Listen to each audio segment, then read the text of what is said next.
आंगन में जामन का था एक पेड़ कि जब हम छोटे थे,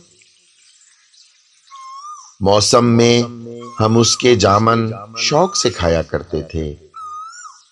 जामन के उस पेड़ पे एक काली कोयल भी रहती थी। काले काले से जामन मरगूब थे शायद उसको भी। देख के हमको लेकिन वो घबराती थी, शर्माती थी। उसको देखना चाहो तो वो पत्तों में छुप जाती थी, लेकिन सुबह शाम वो अपना नगमा कूक सुनाती थी। कानों में रस घोलती ये आवाज बहुत ही भाती थी।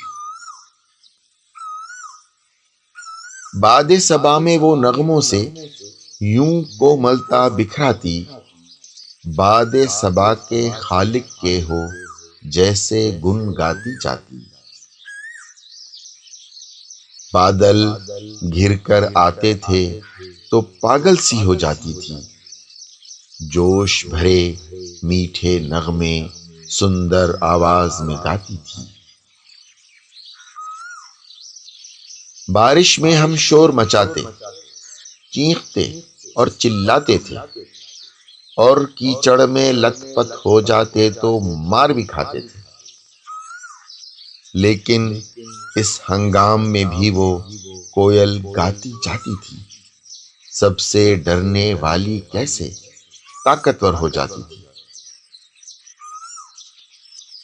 फिर एक दिन एहसास हुआ कि अब घर छोटा पड़ता है। कुछ बच्चों को सहन में अपना बिस्तर डालना पड़ता है। आंगन में 2 कमरे डलवाने को जामन काट दिया, और उस काली कोयल का तो जैसे गुलशन काट दिया। उस दिन इतना रोना आया जैसे अपने छोड़ गए, जैसे अपने छोड़ गए, नाजुक से मन को तोड़ गए।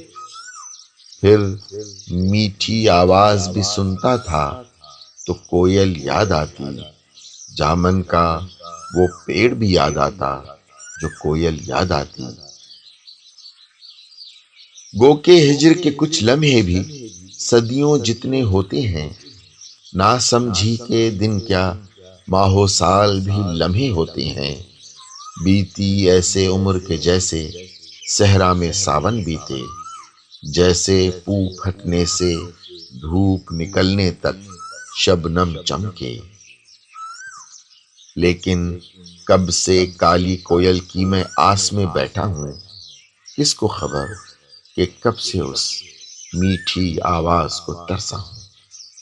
आंगन में जामन का था एक पेड़ के जब हम छोटे थे, मौसम में हम उसके जामन शौक से खाया करते।